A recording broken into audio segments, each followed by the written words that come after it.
Eyo ndugu zangu, mambo vipi, mpo sawa? Bwana, naomba mnifuate kwa makini. Mnifuate kwa makini. Kwa mziki wa Burundi, au sio?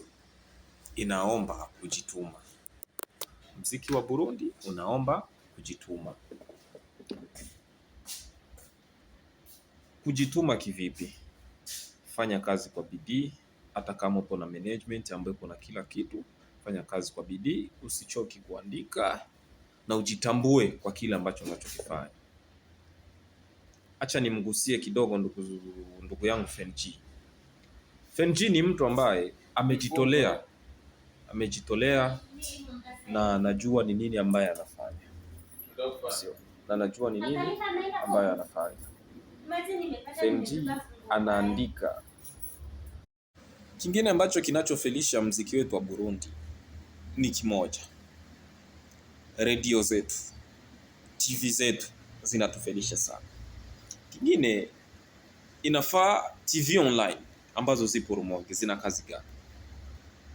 Zina kazi gani ndugu zangu?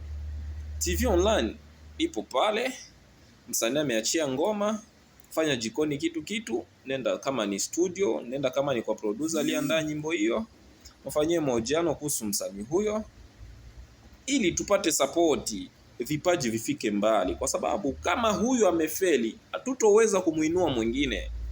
Fenji ni mtu ambaye ameshatuonesha njia ndugu zangu. Kama ametuonesha njia ya kutumia nguvu zake, inafaa na sisi tumuoneshe support. Tuache wivu. Aliyekupita amekupita.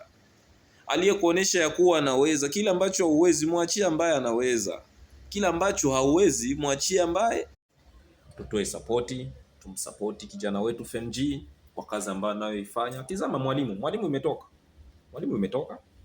Imetoka kabisa. Hebu nenda YouTube ukatizama. Nenda YouTube. Sijaongea kwa ubaya. Aizeti naongea ili mradi wewe ufungue kasimu kako ili tukampatie Fenji viewers. Nenda YouTube katizame kwa comment. Baba Levo amecomment, Baba amecomment. Wewe ni nani ambao umekosa kuweza comment ndani ya kazi ya Fenji ndugu zangu? Tutoe support. Support ni muhimu na ni kitu ambacho kinahitajika kwa msanii. Msanii akiingia studio kwa kurekodi anahitaji ni support. Nyimbo ikitoka akikusambazia link, kwani kuibonyeza tu na kucomment, una subscribe pale kwa mtandao wake, kwani shida ipo wapi? Tuache wivu za kijinga, tuache wivu za kisenge ambao wapo Bujumbura, ambao wapo Rumonge, ambao wapo Makamba, ambao wanamuelewa Fenji. Tueni support kwa kijana